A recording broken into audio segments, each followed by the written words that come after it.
नमस्कार मित्रांनो, जसा आपला कालचा विषय जो होता तो आज आपल्याला पुढे न्यायचा आहे. माझा संतोष सरवणकर. आपला चॅप्टर, आपली series life to be change, आयुष्य बदलायचं आहे, हे आपण गेला एक महिना झाला समजा. आता महिन्यापासून आपण वेगवेगळ्या विषयावरती बोलतोय.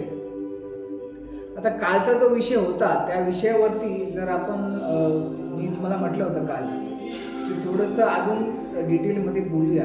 तर ते बोलण्याच्या अगोदर ना, तर आपण जर कालचा विषय जर एकदम थोडंसं जर गंभीरपणे जर ऐकला किंवा समजून घेतला असेल तर त्या विषयावरती मी द रॉक बॉटम हा जो विषय सांगितला होता. रॉक बॉटम हा असं एक आहे की आपण आपल्या आयुष्यामध्ये ना हरून जातो म्हणजे सर्व संपलेलं असतं आपल्याकडे आणि नंतर मग आपण विचार करतो की यार माझ्यासोबत असं का होतंय, माझ्याबरोबर असं का होतंय किंवा माझ्यासोबत असं का झालेलं आहे. आता झालेलं आहे म्हणजे किंवा होते ह्याच्यामध्ये कुठे ना कुठेतरी जाऊन असं मला वाटतं की थोडाफार आपलाही भाग आहे त्याच्यामध्ये. भाग असल्या मी भाग म्हणण्यापेक्षा मी सरळ म्हणेन आपण कुठेतरी असं वाटत नाही का की आपण त्या गोष्टीकडे की माझ्याकडे नाहीच, असं वाटलं की माझ्याकडनं चूक झालेली आहे आणि याच्यामुळेच माझ्या आयुष्यामध्ये असं सण आलेलं आहे. पण हरून जाण्यापेक्षा ते म्हणतात ना, कौन कहता है जिसमें कमी नहीं है, कौन कहता है जिसमें कमी नहीं है, अरे ऊपर आसमान है उस आसमान के पास भी जमीन नहीं है. आपल्यामध्ये म्हणजे आपल्याकडे आपण पूर्णपणे आपण कुठेच असं कमी नाही आहोत. आपल्याकडे आपलं ज्ञान आपल्याला सर्व माहिती आहे.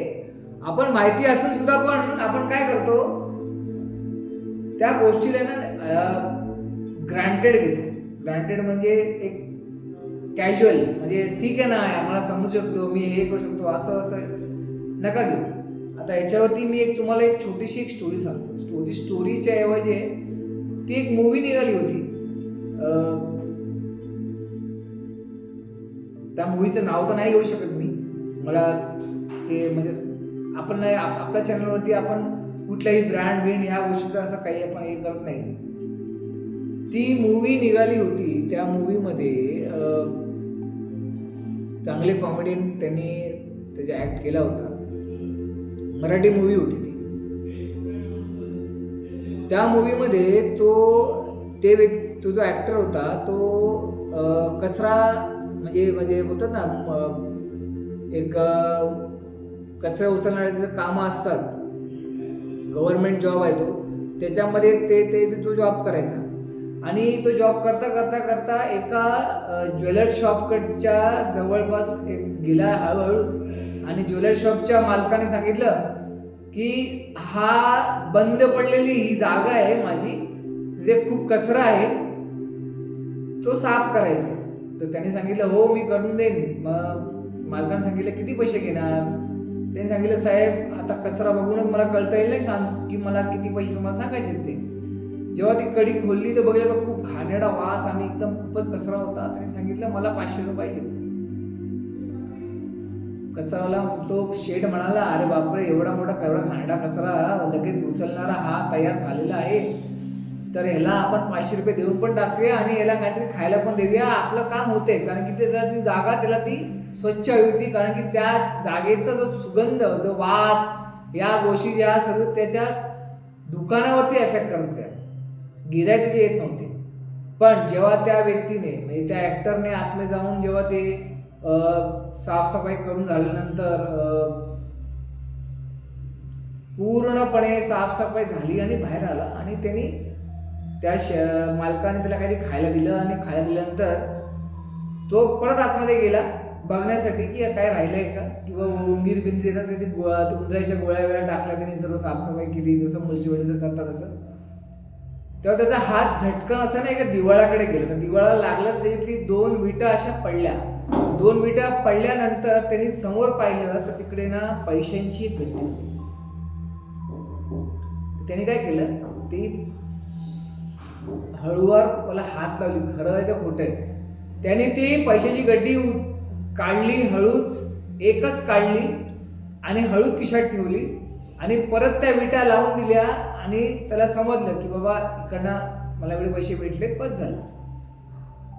पण जेव्हा तो बाहेर हसत खेळत आला बाहेर, त्याचे 500 रुपये घेतले आणि जो त्यांनी पळ मारली, ती गाडी ती धावत पळत त्यांनी ती कचरा कोंडीकडे घेऊन गेला आणि ती कचरा फेकला तो. आणि कचरा फेकून गेल्यानंतर जेव्हा तो घरी गेला आणि घरी गेल्यानंतर त्यांची गरीब अवस्था होती. गरीब अवस्थेनंतर मग त्याच्या बायकोला त्यांनी खरं सांगितलं की बाबा कोणाकोणाला काय काय काय काय द्यायचं आहे ते फटाफट सांग तुम्हाला, आपण लगेच देऊन टाकूया. त्यांनी लगेच ती गड्डी काढली, होईल तर 500ची गड्डी होती. त्यांनी लगेच सर्वांनी त्या 500च्या बंडलमधून सर्वांना देणं घेणं सर्व केलं आणि त्याच्याकडे काही पैसे उरलेले.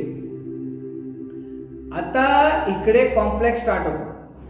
रात्री जेव्हा तो झोपला त्याच्या डोक्यामध्ये खूप काही अशा गोष्टी होत्या, ते अशी वळवळत होत्या की जर मी ती 2 त्या विटा तुटल्या, त्यानंतर फक्त एकच गड्डी निघाली, एकच बंडल निघाला, तर मला असं वाटतं त्याच्या आतमध्ये अजून जास्त काय असू शकतं.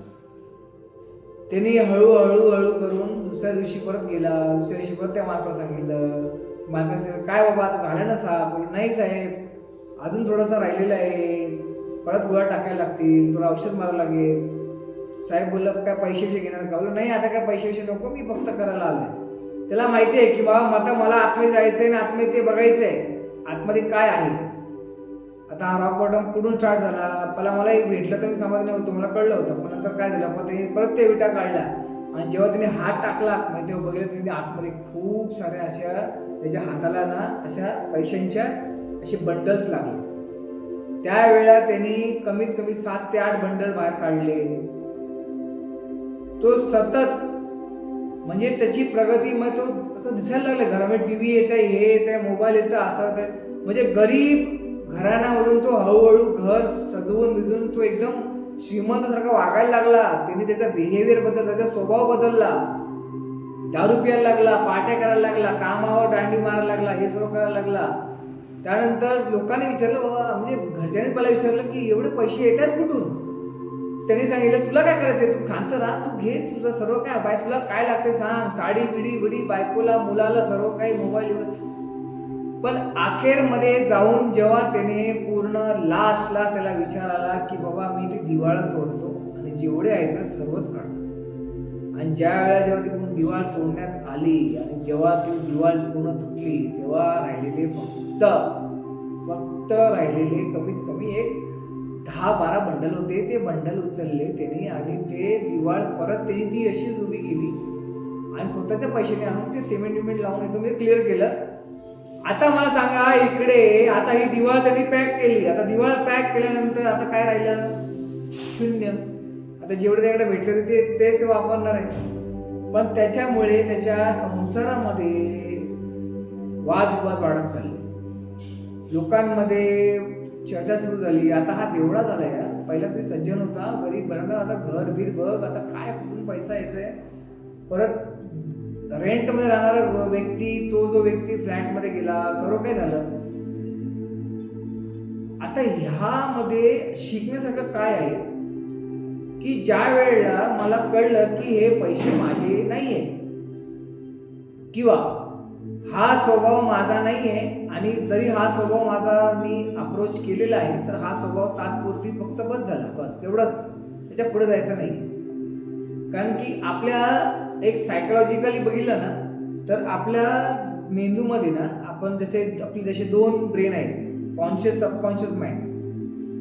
कॉन्शियस माइंड काय करतो, समोर आधी बघतो, तो अप्रोच करतो आणि त्याच्यामधल्या काही गोष्टी 5 गोष्टींमध्ये 1-2 गोष्टी असतील त्याला आवडतात किंवा त्याला मेमोरेबल वाटतात, त्या डायरेक्ट सबकॉन्शियस माइंडमध्ये फीड होतात.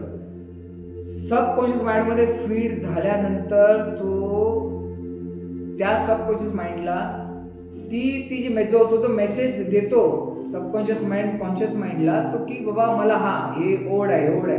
म्हणजे जसं वेस्ली कसं म्हणतो मला पाहिजे म्हणजे पाहिजे, मला पाहिजे, मी घेतल्याशिवाय राहणार नाही, घेतल्याशिवाय मी वागणार नाही, घेतल्याशिवाय मी बोलणार नाही, ह्या गोष्टीमध्ये माझं काही वाटोळा होऊ दे तरी चालेल, पण मला ह्या गोष्टीकडे पुढे पाहिजे. आता याचा अंत कुठे? अंत इकडे आहे, मी पुढचं सांगतो.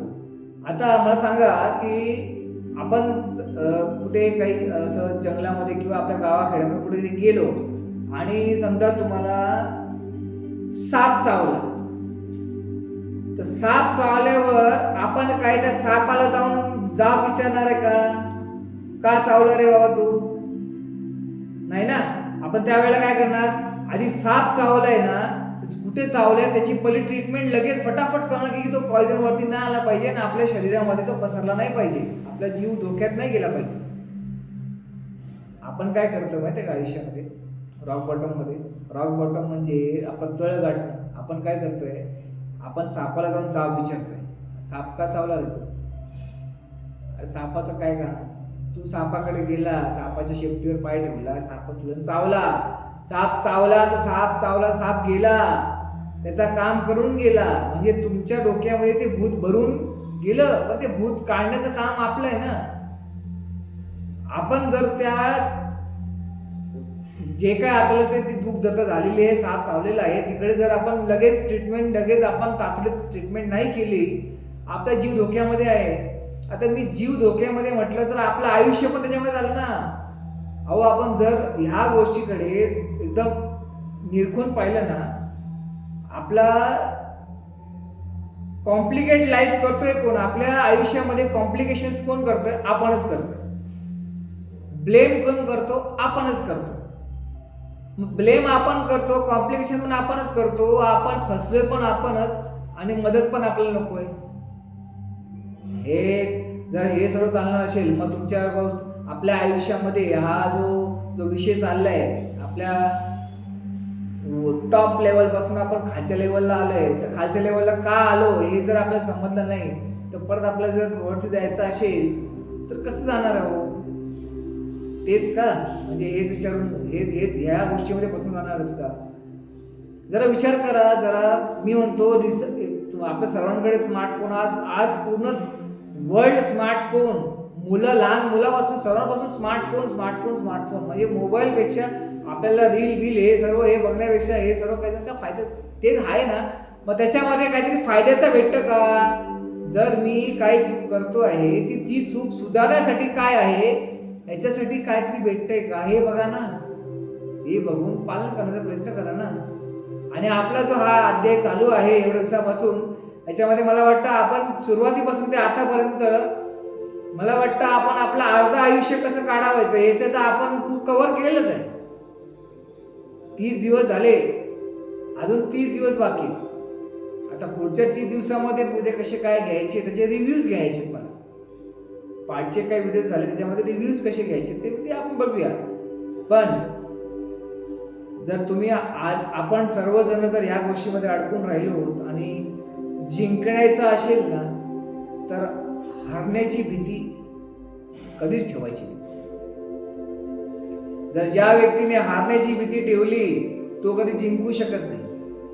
आणि जिंकायचं असेल तर जिद्द पाहिजे. मला जिंकायचं आहे आणि मला याच्यातून बाहेर पडायचं आहे. आणि मला बाहेर पडायचं असेल तर मी एकटा नाही, माझ्यासोबत मला कोणतरी हवा, जो व्यक्ती माझ्यासोबत माझ्या पावलाला मला एक पाठिंबा देईल आणि मला सांगत राहील. आपली बायको आहे, बहीण आहे, आई वडील आहेत, मित्रमंडळी, चांगले जे मित्रमंडळी आहेत त्यांचे सल्ले घ्या.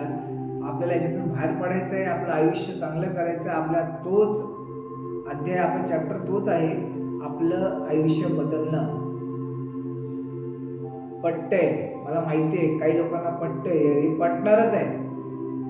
आणि तुम्ही एक जरा गंभीरपणे विचार करा. मी जे काय बोललो आता ना, ते जरा गंभीरपणे जरा विचार करा आणि विचार करून प्रयत्न तर करा. मी माझे 2 हात जोडून तुम्हाला विनंती करतो की प्रयत्न तरी करा. प्रयत्न केल्याने थोडं तरी असं वाटेल की बाबा मी थोडं तरी म्हणजे प्रयत्न चाललोय, जिंकण्याच्या त्या दृष्टीला चाललोय.